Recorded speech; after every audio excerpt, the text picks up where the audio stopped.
ദൈവത്തിരുനാമത്തിന് മഹത്വമുണ്ടാവട്ടെ. Bible reading പ്രോഗ്രാമിൽ സംബന്ധിക്കുന്ന ഏവർക്കും കർത്തൃനാമത്തിൽ സ്നേഹവന്ദനം. പുറപ്പാട് പുസ്തകം 2-ാം അധ്യായമാണ് നമ്മളിന്ന് വായിച്ച് ധ്യാനിക്കുന്നത്. ഇന്നലെ നമ്മൾ 1-ാം അധ്യായം വായിച്ചു. ജോസഫ് മരിച്ചതിന് ശേഷം അവൻ്റെ സഹോദരന്മാരായ ഇസ്രായേൽ മക്കൾ അനേകായിരമായി മിസ്രൈമിൽ വർദ്ധിച്ചു വന്നപ്പോൾ ജോസഫിനെ അറിയാത്തൊരു രാജാവ് ഭരണാധിപനായിട്ട് വരികയും ആ ജനസമൂഹം വർദ്ധിച്ച തനിക്ക് ഭീഷണി എന്ന് കണ്ട് അവരെ നശിപ്പിക്കുവാൻ ആഗ്രഹിക്കുകയും ചെയ്തു. അതനുസരിച്ച് ആൺകുട്ടികളെയൊക്കെ കൊന്നുകളയുന്നതിനും കഠിനമായ ഊഴിയ വേലയ്ക്ക് അവരെ വിധേയമാക്കുകയും ചെയ്തു.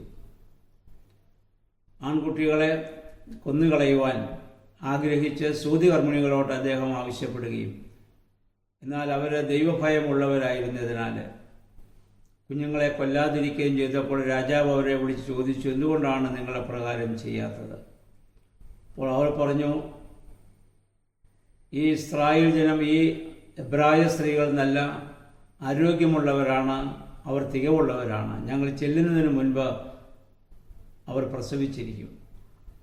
പ്രസവിച്ച് കഴിഞ്ഞാൽ പിന്നെ അമ്മ കുഞ്ഞിനെ കണ്ടാൽ പിന്നെ കൊല്ലാനാവില്ലല്ലോ, അതിനു മുൻപല്ലേ കൊല്ലാനാവുകയുള്ളൂ. അങ്ങനെ ദൈവം ആ സൂതികർമ്മികളെ അനുഗ്രഹിച്ച കാര്യം വരെയായിരുന്നു 1-ാം അധ്യായത്തിൽ നമ്മൾ കണ്ടത്. 2-ാം അധ്യായത്തിൽ നമ്മളിന്ന് വായിക്കുന്നത്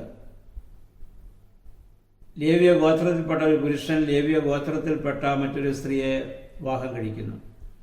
പിന്നീട് ഈ ഗോത്രമാണ് പുരോഹിത ഗോത്രമായി ഇസ്രായേലിൽ പിന്നീട് വരുന്നതെന്ന് നമുക്കറിയാം. അവർക്ക് ഒരു ആൺകുട്ടി ജനിച്ചു. ആ കുഞ്ഞിനെ 3 മാസം വരെ അവർ തങ്ങളുടെ ഭവനങ്ങളിൽ ഒളിവിൽ ആ കുഞ്ഞിനെ സൂക്ഷിച്ചു. 3 മാസം കഴിഞ്ഞപ്പോൾ കുഞ്ഞിൻ്റെ കരച്ചിൽ കുറെ കൂടെ ശക്തമാവുകയും അത് ലോകം അല്ലെങ്കിൽ സമൂഹം അറിഞ്ഞാൽ തൻ്റെ കുഞ്ഞിനെ അവർ കൊന്നുകളയുമെന്ന് ഭയപ്പെട്ട ആ കുഞ്ഞിൻ്റെ അമ്മ ഞാങ്ങണ കൊണ്ട് അല്ലെങ്കിൽ മുള കൊണ്ട് ഒരു ചെറിയ പെട്ടകമുണ്ടാക്കുകയും അതിന് വെള്ളം കയറാതിരിക്കത്തക്കവണ്ണം അതിൻ്റെ പുറത്ത് ടാറ് അത് പുരട്ടുകയും അങ്ങനെ ഒരു ബോക്സ് ആക്കിയിട്ട് അതിനകത്ത് ഈ കുഞ്ഞിനെ അതിനകത്ത് വെച്ച് നദിയിലൊഴുക്കുകയാണ്. ഏതെങ്കിലും പ്രദേശത്ത് ഏതെങ്കിലും സ്ഥലത്ത് ഈ കുഞ്ഞു പോയി രക്ഷപ്പെടുന്നെങ്കിൽ രക്ഷപ്പെടട്ടെ എന്നുള്ള ഹൃദയവേദനയോടെ ആ അമ്മ കുഞ്ഞിനെ ആ നൈൽ നദിയിൽ ഒഴുക്കിക്കളഞ്ഞു. നമ്മൾ വായിക്കുന്നത്, അന്നത്തെ ഫറവോ രാജാവിൻ്റെ പുത്രി കുളിക്കുവാനായി നദിയിൽ വന്നപ്പോൾ ഒരു ഞാങ്ങണപ്പെട്ടി കാണുകയും ഇത് തൻ്റെ തോഴിമാരെ അയച്ച് അതെടുക്കുകയും അത് തുറന്നപ്പോൾ സുന്ദരനായ കോമളനായ 3 മാസം പ്രായമുള്ള ആൺകുട്ടിയെ കാണുകയും അവൾ ആ കുഞ്ഞിനെ ഏറെ സ്നേഹിക്കുകയും ചെയ്തു. ഈ കുഞ്ഞിന് എന്ത് സംഭവിക്കുമെന്ന് കാണാൻ ഈ കുഞ്ഞിൻ്റെ സഹോദരി ദൂരെ നിൽപ്പുണ്ടായിരുന്നു. ഈ രാജാവിൻ്റെ മകള് ഈ കുഞ്ഞിനെ എടുത്തുവെന്ന് പറഞ്ഞപ്പോൾ അവൻ്റെ സഹോദരി വന്ന അവളോട് പറയുന്നു, ഈ കുഞ്ഞിനെ മുലയെ ഊട്ടുവാൻ ഞാനൊരു ആളെ കൊണ്ടുവരട്ടെ എന്ന്. അവൾ സമ്മതിച്ചു. അങ്ങനെ ഈ കുഞ്ഞിൻ്റെ അമ്മയെ തന്നെ വിളിച്ചുകൊണ്ട് വരികയും അങ്ങനെ ആ അമ്മ കുഞ്ഞിനെ മുലയൂട്ടി വളർത്തുകയും ചെയ്യുകയാണ്. ലോകത്തിൽ ആദ്യമായി മുലയൂട്ടുന്നതിന് പ്രതിഫലം ലഭിച്ച സ്ത്രീയാണ് നമ്മളിനി പഠിക്കാൻ പോകുന്ന മോശയുടെ അമ്മ എന്ന് പറയുന്നത്. ദൈവത്തിൻ്റെ അത്ഭുതകരമായ വലിയ നടത്തിപ്പ് നമുക്കിവിടെ കാണുവാൻ സാധിക്കുന്നുണ്ട്. ദൈവം ഒരു മനുഷ്യനെക്കുറിച്ച് ദൈവത്തിന് പ്ലാനുണ്ടെങ്കിൽ ഏതെല്ലാം പ്രതിസന്ധി ഘട്ടങ്ങളിലൂടെ കടന്നു പോയാലും അവരെ വിടുവിക്കുവാൻ ദൈവത്തിന് സാധിക്കുമെന്നുള്ളതാണ്. ഇതുപോലെ തന്നെയായിരുന്നു ജോസഫിൻ്റെ ജീവിതവും. സഹോദരന്മാരാൽ ഉപേക്ഷിക്കപ്പെട്ടു, പൊട്ടക്കിണറ്റിൽ അവൻ ഇടപെട്ടു, അവൻ മിസ്രൈമിലേക്ക് വിൽക്കപ്പെട്ടു. പക്ഷേ ദൈവം ജോസഫിനെ അവിടെ നിന്ന് ഉയർത്തിക്കൊണ്ടുവന്ന ആ ജോസഫിനോട് ദൈവം പ്രവർത്തിച്ച പ്രവർത്തനങ്ങളൊക്കെയും ഇതിനു മുമ്പ് നമ്മൾ കണ്ടതാണല്ലോ. ഇവിടെ അതിനുശേഷം മോശ ഒരു 40 വർഷത്തോളം ആ രാജകൊട്ടാരത്തിൽ രാജകുമാരനായി വളരാനുള്ള ഭാഗ്യം മോശയ്ക്ക് ലഭിച്ചു. അതിനുശേഷം തൻ്റെ സ്വന്തം ജനമാണ് ഇവിടെ പീഡ അനുഭവിക്കുന്നതെന്ന് മോശ മനസ്സിലാക്കിയപ്പോൾ അവരെ കാണുവാൻ വേണ്ടി മോശ ഒരു ദിവസം അവിടെ കടന്നു ചെല്ലുന്നതായ സമയത്ത് ഒരു മിസ്രൈമൻ ഒരു എബ്രായനുമായിട്ട് വഴക്കുണ്ടാക്കുന്നത് കാണുകയും അവൻ്റെ ആ രോഷമുണ്ടായിട്ട് തൻ്റെ സ്വന്തം ജനത്തെ പീഡിപ്പിക്കുന്നത് കണ്ടിട്ട് മോശയ്ക്ക് ദേഷ്യം വന്നിട്ട് ആ മിസ്രൈമിനെ അടിച്ചു കൊല്ലുകയും ചെയ്തു. അടിച്ചു കൊന്ന മണലിൽ താഴ്ത്തിക്കളഞ്ഞു. പിറ്റേ ദിവസം വീണ്ടും അവരെ കാണുവാൻ വേണ്ടി മോശ ഇറങ്ങി ചെല്ലുമ്പോൾ കാണുന്നത് 2 ഇസ്രായേൽ തമ്മിൽ അല്ലെങ്കിൽ 2 എബ്രായ പുരുഷന്മാർ തമ്മിൽ വഴക്കുണ്ടാക്കുന്നത് മോശ കണ്ടു. മോശ അവരുടെ അടുത്ത് ചെന്ന് അവരെ ഉപദേശിച്ചു, നിങ്ങളിങ്ങനെ വഴക്കുണ്ടാക്കുന്നത് എന്തിനെ? അപ്പോൾ അതിൽ ഒരുവൻ മോശയോട് കയർത്തു, നീ ഇന്നലെ മിസ്രൈമിനെ അടിച്ചു കൊന്നതുപോലെ ഞങ്ങളെയും കൊല്ലുവാൻ വന്നതാണ്. ഇത് കേട്ടപ്പോൾ മോശ പേടിച്ചു പോവുകയും ഈ കാര്യം പുറത്തുള്ളവർ അറിഞ്ഞു തുടങ്ങിയെന്ന് മനസ്സിലാക്കുകയും മോശ അവിടെ നിന്ന് ഓടിപ്പോവുകയാണ്.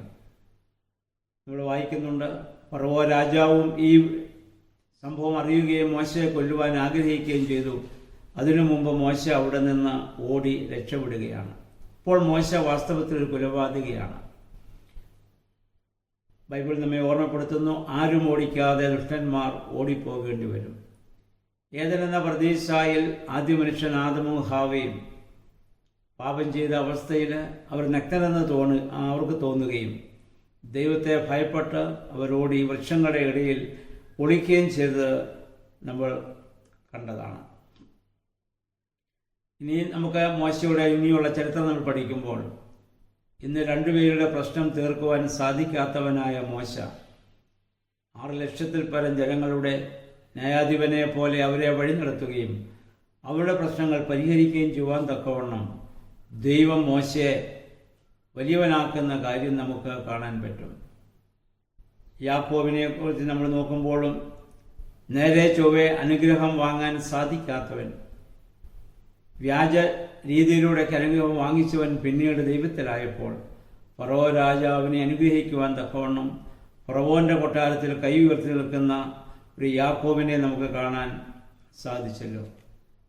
അങ്ങനെ മോശ ഇവിടെ നിന്ന് ഓടിപ്പോയപ്പോഴാണ് മിഥ്യാൻ എന്ന് പറയുന്ന സ്ഥലത്ത് ചെല്ലുകയും അവിടെ ഒരു കിണറിനരികെ വിശ്രമിക്കുകയും ചെയ്യപ്പോൾ അവിടെയുള്ള ആ നാട്ടിലെ മിഥ്യാനിലെ പുരോഹിതനായിരുന്ന റഹൂവേലിൻ്റെ അഥവാ യിത്രോവിൻ്റെ പെൺമക്കൾ ആടിന് വെള്ളം കോരുവാൻ അവിടെ വരികയും അവിടെയുള്ള മറ്റ് ആളുകൾ അവരെ അവിടെ തടസ്സപ്പെടുത്തുകയും ചെയ്തപ്പോൾ മോശ അതിലിടപെട്ട് അവരുടെ ആടുകളെ വെള്ളം കുടിപ്പിക്കുവാനുള്ള ക്രമീകരണം ചെയ്തു. അപ്പോൾ അവർക്ക് ആ പെൺകുട്ടികൾക്ക് വലിയ സന്തോഷമായിട്ട് അവരുടെ ഭവനത്തിൽ ചെന്ന് അവരുടെ പിതാവിനോട് ഈ കാര്യം അത് പറയുകയും അദ്ദേഹം എന്തുകൊണ്ട് നിങ്ങൾ ആ മനുഷ്യനെ വിളിച്ചുകൊണ്ടുവന്നില്ല എന്ന് പറഞ്ഞ് അവിടെ ചെന്ന് മോശയെ വിളിച്ചുകൊണ്ട് വരികയും ചെന്ന് നമ്മൾ കാണുന്നു. പിന്നീട് ഒരു 40 വർഷം ഇനി മോശ ഈ യിത്രോവിൻ്റെ ഭവനത്തിലെ ആടുകളെ മേയ്ക്കുന്ന ജോലിയിൽ ഏർപ്പെടുകയാണ്. 40 വർഷം ഫറവോന്റെ കൊട്ടാരത്തിൽ രാജകുമാരനെ പോലെ വസിച്ചവനിനി 40 വർഷം ഒരു ആട്ടിടയനായി യിത്രോവിൻ്റെ ഭവനത്തിൽ വസിക്കേണ്ട ഒരു സാഹചര്യം അവർക്ക് വരുന്നു. അപ്പോൾ ഈ യിത്രോ എന്ന പുരോഹിതന് മോശ ഇഷ്ടമായിട്ട് അദ്ദേഹത്തിൻ്റെ മകൾ സിപ്പോറയെ മോശയ്ക്ക് വിവാഹം കഴിപ്പിച്ചു കൊടുക്കുകയും അതിലൂടെ ഗേർഷോം എന്നൊരു മകൻ മോശയ്ക്ക് ആ കാലത്ത് അവിടെ ജനിക്കുകയും ചെയ്യുന്നതായി നമ്മളിവിടെ വായിക്കുന്നുണ്ട്. ഇവിടെ നമ്മൾ അതിൻ്റെ 23-25 വാക്യങ്ങൾ വരുമ്പോൾ കാണുന്നത് ഇസ്രായേൽ ജനത്തിൻ്റെ ഈ ഊഴിയവേല മുഖാന്തരമുള്ള ഈ കഠിനമായ ഇത് യഹോവയായ ദൈവം കണ്ടു. ദൈവം അവരെ വിടുവിക്കാൻ വേണ്ടിയുള്ള തീരുമാനമെടുക്കുകയാണ്. ഇത്രയും നാള് ദൈവം ഇത് കണ്ടില്ലേ എന്ന് വേണമെങ്കിൽ നമുക്ക് ചോദിക്കാം. പക്ഷെ ദൈവത്തിന് പ്രവർത്തിക്കുവാനൊരു സമയമുണ്ട്. ആ സമയത്തിന് വേണ്ടി നമ്മൾ വെയിറ്റ് ചെയ്യുക എന്നുള്ളതാണ് വിശ്വാസിയുടെ ഏറ്റവും അടിസ്ഥാനപരമായ ഒരു ധർമ്മം എന്ന് പറയുന്നത്. അബ്രാഹാമിനെ ദൈവം വിളിച്ചു, നമുക്കറിയാം. 25 വർഷങ്ങൾക്ക് ശേഷമാണ് ദൈവം അബ്രാഹാമിന് ഒരു സന്തതിയെ നൽകിയത്. ആയതുപോലെ ദൈവ ഉദ്ദേശം ദൈവം നിവർത്തിക്കുന്ന കാലം വരെയും ക്ഷമയോടെ കാത്തിരിക്കുവാനുള്ള ഒരു മനോഭാവം നമുക്കുണ്ടാകണം. അതുകൊണ്ട് ഈ അധ്യായത്തിൽ, 2-ാം അധ്യായത്തിൽ മോശയുടെ ഏകദേശം 80 വയസ്സുവരെയുള്ള ഒരു ലഘുചരിത്രമാണ് നമുക്ക് കാണുവാനായിട്ട് സാധിക്കുന്നത്. ഇനി മുന്നോട്ട് മോശയെ ദൈവം വിളിക്കുന്നതും ഇനി മോശ മുഖാന്തരം ഇസ്രായേൽ ജനത്തെ ദൈവം വിടുവിക്കുന്നതുമായ സംഭവങ്ങൾ നമുക്ക് കാണാൻ പറ്റും. അതോടെ എല്ലാവരും ശ്രദ്ധാപൂർവം ഈ വേദഭാഗം വായിക്കുകയും അതനുസരിച്ച് നമ്മുടെ ആ ജീവിതത്തെ ദൈവത്തിൻ്റെ സമയത്തിന് വേണ്ടി, ദൈവം പ്രവർത്തിക്കാൻ വേണ്ടി പൂർണ്ണമായി സമർപ്പിക്കുകയും ചെയ്യുവാൻ നമുക്കിടയാകട്ടെ. എല്ലാവർക്കും നല്ല ഒരു ശുഭദിനം ആശംസിക്കുന്നു. ദൈവനാമം മാത്രം മഹത്വപ്പെടുവാൻ ഇടയാവട്ടെ.